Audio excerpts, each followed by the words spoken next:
तो next question है, a particle is moving in a parabola. Particle जो है वो पैराबोला की शेप में मूव कर रहा है with uniform angular velocity. Angular velocity हमें यूनिफॉर्म दे रखी है अबाउट द फोकस, मतलब theta dot is constant.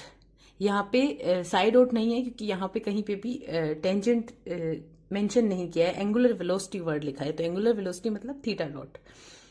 Prove that its normal acceleration at any point is proportional to the radius of curvature of its path at that point। हमें किसी point पर normal acceleration find out करना है और prove करना है कि normal acceleration जो है is proportional to the radius of curvature. Radius of curvature यानी कि रो के प्रोपोर्शन में होगा, मतलब जो नॉर्मल एक्सेलरेशन है वो इक्वल होगा any constant multiplied by rho, radius of curvature. तो सोल्यूशन स्टार्ट करते हैं। यहाँ पे हम पैराबोला का पैडल फॉर्म यूज करेंगे, पदिक समीकरण जो पी और आर में रिलेशन होता है, क्योंकि अगर कार्टेशियन फॉर्म यूज किया तो क्वेश्चन बहुत लंबा हो जाएगा, इसलिए हम पैराबोला की जो इक्वेशन लेंगे वो पैडल फॉर्म में लेंगे। लेट इक्वेशन ऑफ पैराबोला ये है P square equal A are. तो हमें क्या क्या चाहिए, हमें एक तो एंगुलर वेलोसिटी दे रखी है, गिवन है theta dot, angular velocity is constant, तो मैं इसे ओमेगा अज्यूम कर लेती हूँ, ठीक है। और हमें रेडियस ऑफ कर्वेचर निकालना है, तो वो पैराबोला के लिए हम इजीली निकाल सकते हैं radius of curvature. Pedal form के लिए रेडियस ऑफ कर्वेचर का फॉर्मूला होता है R D R upon D p, ठीक है। दूसरा, हमें नॉर्मल एक्सेलरेशन फाइंड आउट करना है, तो नॉर्मल एक्सेलरेशन जो होता है, नॉर्मल एक्सेलरेशन अभिलंब के अलोंग जो त्वरण आता है वो होता है वी स्क्वायर अपॉन रो। तो रो तो हम यहाँ से कैलकुलेट करेंगे ही, वी वेलोसिटी हमें कैलकुलेट करनी है, तो वेलोसिटी और साथ में हमें इस कंसेप्ट को भी यूज करना है। तो हमने जब जो पहला टॉपिक था डायनेमिक्स का, जिसमें हमने radial and transverse velocity and acceleration पढ़े थे, उसमें हमने एंगुलर वेलोसिटी और लीनियर वेलोसिटी में रिलेशन पढ़ा था, तो वो रिलेशन हम यहाँ पे यूज करेंगे। तो वो रिलेशन था we know theta dot equal था V P upon are square. तो यहाँ हमने थीटा डॉट ओमेगा अज्यूम किया है, तो ये आ गया v P upon are square, ठीक है। देखो, हमें थीटा डॉट कांस्टेंट दे रखा है और रेडियस ऑफ कर्वेचर का फंक्शन नॉर्मल एक्सेलरेशन को प्रूव करना है, मतलब हम आंसर के अंदर रो एक्सेप्ट करेंगे एंड कांस्टेंट एक्सेप्ट करेंगे, उसके अलावा ये वी आर ये सब हमें हटाने पड़ेंगे, पी वगैरह सब। तो यहाँ से अगर मैं वी निकालती हूँ तो ये बनता है omega r square upon p, ठीक है। और हमें रेडियस ऑफ कर्वेचर भी चाहिए, रो भी चाहिए, तो ये जो पैराबोला का इक्वेशन है P square equal A R, sorry इसको हम डिफ्रेंशिएट करते हैं, तो 2p D P by D R equal आएगा ए। तो यहाँ से अगर हम D R by D P निकालें तो D R by D P आ रहा है 2p अपॉन ए, ठीक है। तो radius of curvature rho, radius of curvature rho equal होता है R D R upon D P. तो rho equal R D R upon D P की वैल्यू है 2p अपॉन ए, तो ये आ रहा है हमारे पास 2p आर अपॉन ए। देखो ए कांस्टेंट है, चलेगा, पी और आर हमें एलिमिनेट करने हैं और रो की फॉर्म में आंसर चाहिए, तो हम ऐसा करते हैं, यहाँ से आर की वैल्यू कैलकुलेट कर लेते हैं। तो आर इक्वल बन जाएगा ए रो अपॉन 2p, ठीक है। तो देखो, हम आर की वैल्यू कैलकुलेट कर चुके हैं और वी की वैल्यू कैलकुलेट कर चुके हैं। हमें फाइंड आउट नॉर्मल एक्सेलरेशन करना है, तो नॉर्मल एक्सेलरेशन इक्वल होता है v square upon rho equal 1 upon rho, हम वी की वैल्यू पुट कर देते हैं। तो वी इक्वल था, देखो, omega r square upon p, तो हम वी की वैल्यू पुट करेंगे तो ये बनेगा ओमेगा स्क्वायर आर की पावर 4 अपॉन पी स्क्वायर, ठीक है। ओमेगा स्क्वायर आर की पावर 4 रो, पी स्क्वायर इक्वल था ए आर, पैराबोला के लिए कर रहे हैं हम, पैराबोला की इक्वेशन थी P square equal A are, तो यहाँ आर से ये आर क्यूब आ गया। ठीक है, तो नॉर्मल एक्सेलरेशन इक्वल बन रहा है omega square R cube upon A rho. ठीक है, हमें आंसर जो है ये प्रूव करना है normal acceleration radius of curvature के रो के प्रोपोर्शन में है, मतलब normal acceleration equal any constant multiplied by rho बनना चाहिए। तो ये आर जो है ये हमें नहीं चाहिए और रो जो है वो अपॉन भी नहीं चाहिए, ऊपर मल्टीप्लीकेशन में चाहिए। तो हम ऐसा करते हैं, आर की वैल्यू पुट करके इसे एलिमिनेट करते हैं। तो यहाँ पे ऐसा करते हैं हम, ओमेगा स्क्वायर अपॉन ए रो, एक आर तो एज इट इज रखते हैं, आर क्यूब है ना, और आर स्क्वायर की वैल्यू पुट करते हैं। तो ये बनेगा ए square rho square upon 4 P square. ठीक है, तो ए से ये पावर कैंसिल हो गई, रो से ये पावर कैंसिल हो गई, तो हमें ऊपर रो चाहिए था तो हमारे पास रो आ गया।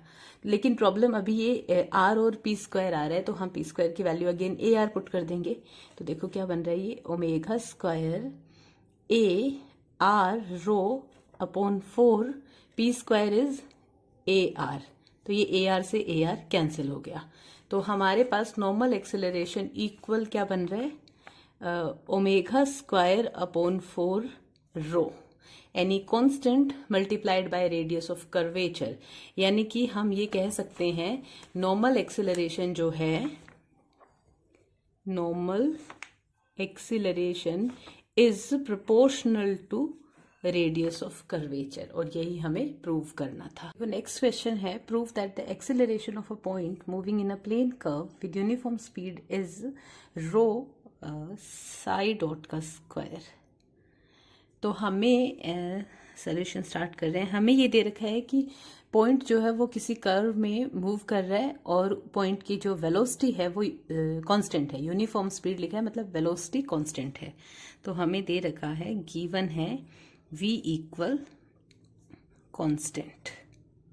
ठीक है, वेलोसिटी कांस्टेंट है और v हमें पता है ds बाय dt होता है। अब हमें एक्सेलरेशन फाइंड आउट करना है, एक्सेलरेशन मतलब रिजल्टेंट एक्सेलरेशन फाइंड आउट करना है।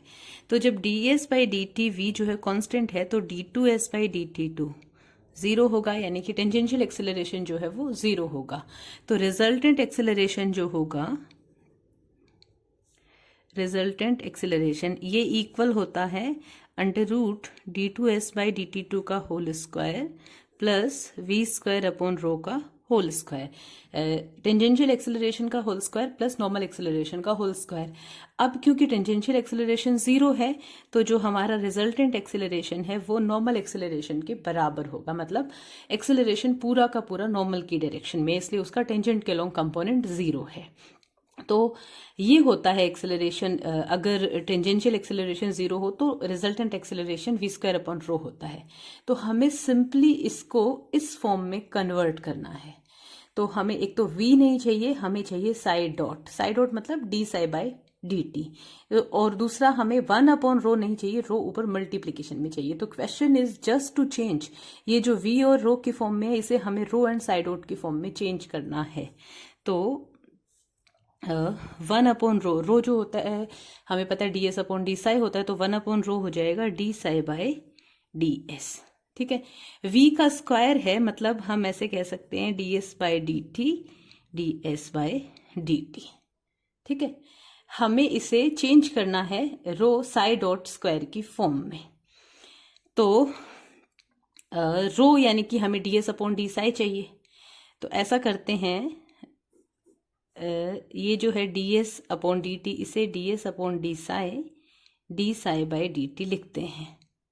ठीक है, ये वाले को लिखा है हमने, और बाकी जो है वो एक बार मैं एज इट इज लिख रही हूँ, ds by d t d psi by d s. ठीक है, अब देखो ये तो हो गया rho, ds upon d psi is rho, ये d psi by d t यानी कि साइड डॉट। अब ये देखो d psi by d s ds by d t, chain rule से ये हो जाएगा d psi by d t, यानी कि रो साई डॉट का स्क्वायर। ये हमें प्रूव करना था। तो बहुत सिंपल सा क्वेश्चन है, हमें जस्ट नॉर्मल एक्सेलरेशन जो कि v और रो की फॉर्म में होता है, उसे हमें रो एंड साई डॉट की फॉर्म में कन्वर्ट करना है। तो क्वेश्चन यहाँ पे कंप्लीट हो गया। और इस टॉपिक पे जो लास्ट क्वेश्चन हम करने वाले हैं वो है a point moves in a plane curve so that its tangential acceleration is constant. हमें टेंजेंशियल एक्सेलरेशन जो है वो कांस्टेंट दे रखा है। टेंजेंशियल एक्सेलरेशन जो कि d2s/dt2 होता है वो हमें दे रखा है कांस्टेंट। ठीक है, हमने इसे c1 मान लिया। और फिर क्या दे रखा है, and magnitude of tangential velocity and normal acceleration are in constant ratio. Tangential velocity और नॉर्मल एक्सेलरेशन का जो रेशियो है वो कांस्टेंट है। और हमें ये दे रखा है जो टेंजेंशियल वेलोसिटी होती है वो v होती है इसका, और नॉर्मल एक्सेलरेशन यानी कि v²/ρ, इनका जो रेशियो है वो कांस्टेंट है। तो ये हमने c2 मान लिया। ये दोनों चीज़ें हमें दे रखी है। ठीक है, इसे मैं लिख देती हूँ। ये है tangential velocity divided by normal acceleration हमें कांस्टेंट दे रखा है। ठीक है, इवेल्युएट क्या करना है, show that the intrinsic form of the path, हमें पाथ फाइंड आउट करना है। जो कर्व, जिस कर्व के अलोंग पॉइंट मूव कर रहा है ना, उस कर्व का इक्वेशन फाइंड आउट करना है। तो ये जो है इससे हम लिख सकते हैं ρ/v = c2। ठीक है, इसे हम ऐसा करते हैं, इसे हम क्योंकि टेंजेंशियल एक्सेलरेशन के 3 फॉर्म होते हैं तो हम इसे dv/dt लिख लेते हैं c1। ये रो जो है वो हमें पता है ds/d साई होता है इक्वल c2। हमें 1/v, हम इसे ये लिख सकते हैं ds/dt dt/d psi equal c2 लिख सकते हैं। ds/dt जो है वो v है, तो ये v और v आपस में कैंसिल हो गए। तो हमारे पास आ रहा है dt/d साई इक्वल c2। तो देखो हमारे पास dv/dt ये आ गया c1 constant, and t/d Sai dt/d Sai ये आ गया c2 कांस्टेंट। अब हम इसे आगे सॉल्व करते हैं। t यहाँ से अगर हम v निकालेंगे तो ये आएगा c1t प्लस कांस्टेंट, सपोज मैं c3 लिख देती हूँ। ठीक है, और v जो होता है वो होता है ds/dt, तो ये आ रहा है ds/dt equal c1t plus c3। हमें रिलेशन s और साई में निकालना है, इसलिए s हम कैलकुलेट कर रहे हैं। तो वापस इंटीग्रेशन करेंगे तो s आ जाएगा c1t²/2 c3t plus c4। Okay, और यहाँ पे जब हम इंटीग्रेशन करेंगे तो t बराबर आ जाएगा c2 साई प्लस c5।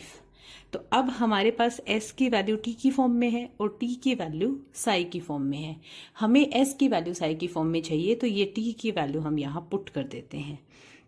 तो s इक्वल आएगा c1/2 c2 psi plus c5 का whole square plus c3 c2 psi plus c5 plus c4। तो इसे जब हम सिंप्लीफाई करेंगे तो s इक्वल, जो साई स्क्वायर वाली टर्म आएगी वो तो आएगी c1 c2 का स्क्वायर/2 साई स्क्वायर।